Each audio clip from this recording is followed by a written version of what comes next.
Hello and welcome to this month's edition of In the World. In the World, we discuss three current topics from a Christian perspective. My name's Greg Critzer, and making her first appearance on In the World is Liz Carper. Welcome, Liz. Thanks, Greg. Thanks for having me. The way this works, we read a current event, and we have 4 minutes to discuss it. Okay. So I'll start off with the first story. Okay. Okay, here we go. All right. A trio of problems have hit the top three elected officials in Virginia. On Friday, February 1st, a picture surfaced on the website Big League Politics from Virginia Governor Ralph Northam's personal page in his 1984 medical school yearbook. The picture showed two men, one in blackface and the other in a Ku Klux Klan robe and mask. Shortly after the picture came to light, Governor Northam issued an apology for appearing in the picture. However, the next day he walked back his comments somewhat, claiming in a press conference that neither person in the picture was him, despite the fact that it was on his page. Only a few days later, on Wednesday, February 6th, Vanessa Tyson, an associate professor at Scripps College, issued a statement accusing Virginia Lieutenant Governor Justin Fairfax of sexually assaulting her at a hotel during the 2004 Democratic National Convention. According to the New York Times, at least 6 people have come forward to indicate that Tyson had previously told them about the assault. The Washington Post also confirmed that Tyson first approached them with the accusation when Fairfax was elected in 2017, but they decided not to run with the story due to a lack of corroboration. On February 8th, a second woman, Meredith Watson, came forward and accused Fairfax of forcibly raping her while they were both students at Duke University. Kenedrick Adams, a college friend of Watson's, confirmed that Watson told her about the rape on the day it happened. Finally, also on Wednesday, February 6th, Virginia's Attorney General Mark Herring admitted that he wore blackface while in college at UVA in 1980. Northam, Fairfax, and Herring, all Democrats, are the top 3 officials in the order of succession in Virginia.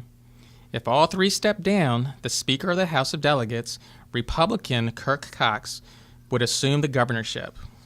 A large number of elected officials and lobbying organizations, including members of their own party, had called for Northam, Fairfax, and Herring to resign. Liz, we have a lot going on here. A lot.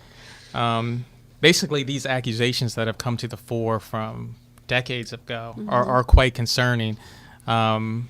You know, you want to be just, you want to hear both sides, but you want to get to the bottom of the issue. You want to make sure that justice is served, and people who have done wrong are brought to justice, and the issue is remediated. What are your thoughts on what's going on here? So first, because my husband Todd's from Virginia, we are constantly praying for all of the leaders, for them to come to clarity, come to some kind of solution that benefits all the people for the Commonwealth. Mm-hmm. We look at these stories and we see a lot of similarities. Mm-hmm. I don't know if you've noticed that too from what Justice Kavanaugh went through in the fall of last year. To me, I want to believe everybody. I want to believe there's 2 sides to every story, and there's right and wrong in each one. But we have to go back and to me, the timing is a little suspicious to me. Because what came out last week or 2 weeks ago, I believe it was. Right, and I believe that was Governor Northam's stance on infanticide. Correct. And we've pushed that issue aside, or his stance on that, and now we're focused on these 3 stories. I don't know what the outcome's going to be. I don't know what each woman that has accused this lieutenant governor, I don't know if the pictures are the right ones. I don't know if they're in the pictures or not. Right. But it's suspicious to me. Correct. And to me, that's why we need to get to the bottom before we rush for judgment. And as Christians, we live in a world where there's right, there's wrong, and we want to be honest and we want clarification. Right. But who's the 4th person in charge here? The Republican. So now you have this other party, the Democratic Party, where it's like, okay, let's hope this all blows over because we can't have this Republican in charge. Correct. Which is also concerning because, we're a country of laws. So if something was wrong, then it should be addressed. Right. No matter if there could be a power shift, we still want to maintain their land of laws. Oh, yeah, we have to. I mean, we can't overstate that enough, that the due process.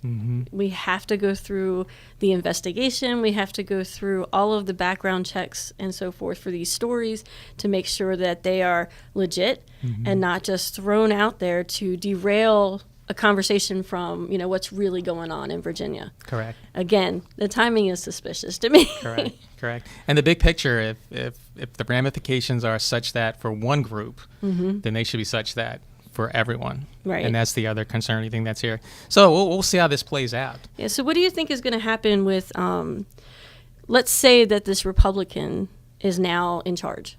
What do you think is going to happen to their stance on infanticide? Granted, I know the bill did not pass. Right. Do you think he's going to push for maybe stronger laws against it or stronger safeguards in place? Or do you think he's going to push forward with that? It's such a subject that, there's two sides of it, and people feel so emotionally strongly about it. You have pro-life, you have pro-choice. Right. I can only hope that the right decision is made, and what that'll be, it's going to play out in the news, unfortunately. Let's definitely pray. Yes, definitely. That's the bottom line. Definitely.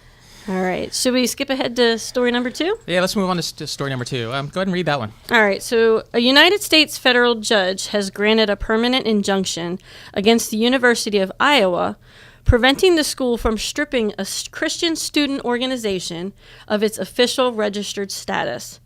The group, called Business Leaders in Christ, allows anyone to become a member, but in order to hold a leadership position in the organization, students must affirm a statement of faith that includes agreeing not to engage in homosexual activity.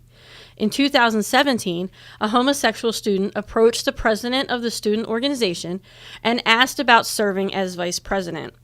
The homosexual student was denied the leadership role because of his stated desire to pursue a homosexual lifestyle and relationship.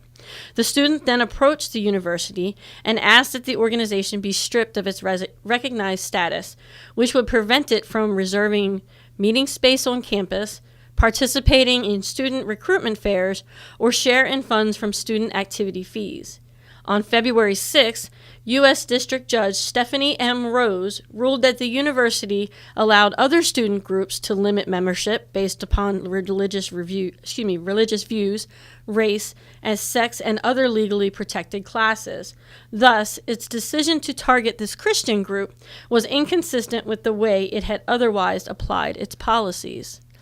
So, Greg, what do you think about this? Do you think that they should have upheld the decision, or you think that the students should? I don't want to say revolt because I don't want to start a revolution. But do you think that they should fight against it? Should they maintain the rules that were in place? Well, in this day and age, with this climate, there just seems to be a negative reaction to Christian groups in general. Their stance on sexuality or their stance on other political views, it's negative. Whereas other groups can maintain freedom of speech, freedom of religion, but yet it doesn't translate into Christian groups. And that's becoming very concerning. And it seems like as each year progresses, that position is becoming more and more emboldened and more entrenched in our society today. It's almost as if, being a Christian in the United States is not what it was 20 or 30 years ago. Right. And this school, I would imagine the groups that are complaining, it's a public school. Did it say that? A university? University of Ohio. So yeah, they're going to say that, well, there's public funds, so you have to separate church and state and all this other stuff. But yet, if you looked on that campus and tallied all the other religious groups or other groups, the Christian group would be the one catching the most heat, I would imagine. Right. I think that we're seeing that a lot nowadays, where we as a society are supposed to protect the rights of a number of religions. Right. But when it comes time for Christianity to be protected, that's when the walls go up and say, no, we can't do that. And that's when the separation between church and state comes into play. Correct. We need to respect everybody for their views, but we need to also allow Christians to be Christian as well. And Correct. if they come up with these rules for the group, then they need to stick by that. That's why they came up with those rules in the first place, right? And it's so interesting, the early days of our country, this is why we came here, for freedom of religion. Right. So you often wonder, it's like, how did being a Christian, having Christian values, become offensive or not politically correct? Right. Because, in the Bible, I mean, the one thing the Bible tells us, to love your neighbor as you love yourself. Mm-hmm. That main Christian principle, how could that be wrong? Why wouldn't you want a group of people to be together if that was one of their core values? Right. So with this, I mean, these college campuses, I don't know what our world is coming to. The future is very questionable, and I'm very concerned. Yeah. I would put a plug in for Liberty University where it's all Christian all the time. I would like to save on my tuition that I'm paying too. So there we go. But I think that when they've established these rules and they want the students that are participating to sign this statement of faith, and it's just an affirmation that they're going to stick with the rules and the guidelines that we read in the Bible. Right. I mean, and that's all they're doing here, and we need to appreciate that and respect it. And I don't know about you, but for me, if I'm interested in their group, I do my research on the group. It's like, is that something I really want to be a part of? And if it's not, then I'll go on to the next group. Exactly. Or I'll create my own group. And that's an option too, right? There you go. Will you let me in your group? Shit, definitely. All right, thank you. All right, let's move on to story number 3. Okay. Story number 3. This past week, Naomi Rao, a judicial nominee to fill the seat on the D.C. Appellate Court vacated when Judge Kavanaugh was elevated to the Supreme Court, was questioned by senators during her confirmation hearing before the Senate Judiciary Committee. New Jersey Senator Cory Booker, who has announced his candidacy for the presidency in the 2020 election, asked her if she felt same-sex relationships were immoral. Rao responded that she felt the question was irrelevant. Upon further insistence by Booker, Rao answered she did not believe such relationships were immoral. However, Booker continued and asked if she felt they were a sin. Rao replied, "Senator, my personal views on any of these subjects are things that I would put to one side," and indicated that she would follow legal precedent. Senator Ted Cruz was openly critical of Senator Booker's questioning, stating, "We've seen a growing pattern among Senate Democrats of hostility to religious faith. I was deeply troubled a few minutes ago to hear questioning of a nominee asking your personal views on what is sinful. In my view, that has no business in this committee. Article 6 of the Constitution says there shall be no religious test for any public office." Cruz appeared to be referring to other recent incidents in which senators on the committee have openly questioned the Christian faith of nominees. At last year's confirmation hearing for nominee Amy Coney Barrett, a practicing Catholic, Senator Dianne Feinstein made the comment, "The dogma lives loudly with you, and that's of concern." During the 2017 confirmation hearing of Russell Vought, Senator Bernie Sanders criticized Vought for believing in the Christian view of salvation and accused him of being Islamophobic. Again, here's another attack on Christianity. I mean, and this is even more concerning because we elect these officials to represent us. Right. Do you know the Constitution? Do you read the Constitution? Do you follow the Constitution? Right. Do you want to change the Constitution for this new progressive environment? I appreciated what Ted Cruz said. Yes. He is a constitutionalist. Tongue twister there. So he put it in a whole new perspective of this is what you can say and this is what you can say. Let's have a fair playing field for everyone. To me, it appeared as if Booker and these other senators started badgering her for her Christian faith. She was trying to keep the neutral ground and trying to stay neutral about it and stating that there was no precedent. Here's how I'm answering this.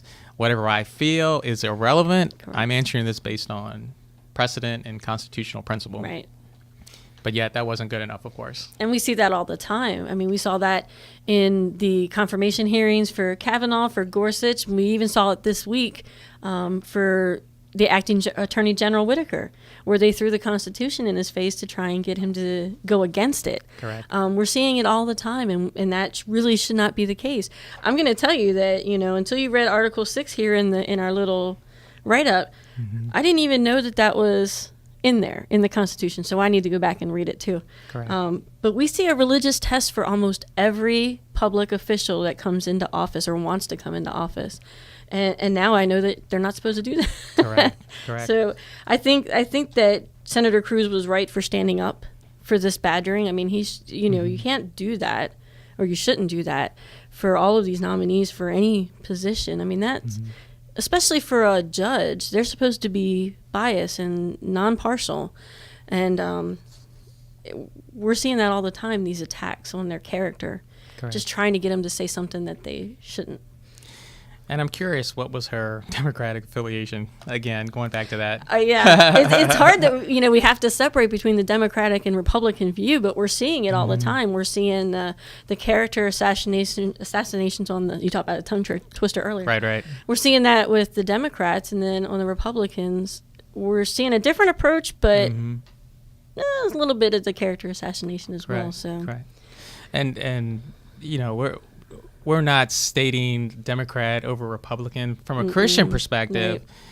It should be a fair playing field. It should be a just playing field. Correct. And just like she said, it should be, it should be about the precedent. It should be about the law. It shouldn't be about her view one way or the other. Correct. I mean, we're human, so we all have our personal feelings on things.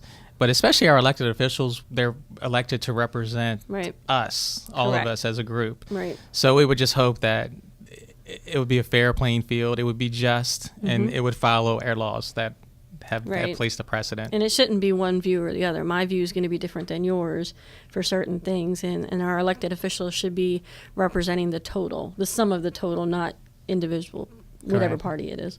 And that leads me to one final thought. The Bible tells us we can't look to man to be perfect. The only perfect person in our lives should be our God, and the Lord, and that's who we follow, and that should be our salvation and us moving forward in life. So I hope we get back to that, where we have God in our life more so. Yes. But as Christians, we can always maintain God in our life, and that's how we should live our life. That's right, all the time. Yeah. So Liz, we're wrapping up this third story. 4 minutes goes very quickly when you discuss these. Some of these you could talk about them indefinitely, it seems. Yeah, and I think that we're going to see a lot more, especially for story number 1. Correct. In the weeks to come, and until they come to a resolution, we're just going to have to keep pressing forward and praying for all that are involved in all 3 of these stories, that they make right and just decisions based on the Bible and based on what Jesus has taught us. Yes. So, well, we'd like to wrap up this session, and I'm Liz Carper, and with me is Greg Critzer, and we appreciate you following along with us and sticking in, tuning in for this session, and we will see you. This episode comes on the 2nd Wednesday of every month. There you go. So I thank Greg for letting me sit in for the first time, and we will see you next time on Current Events.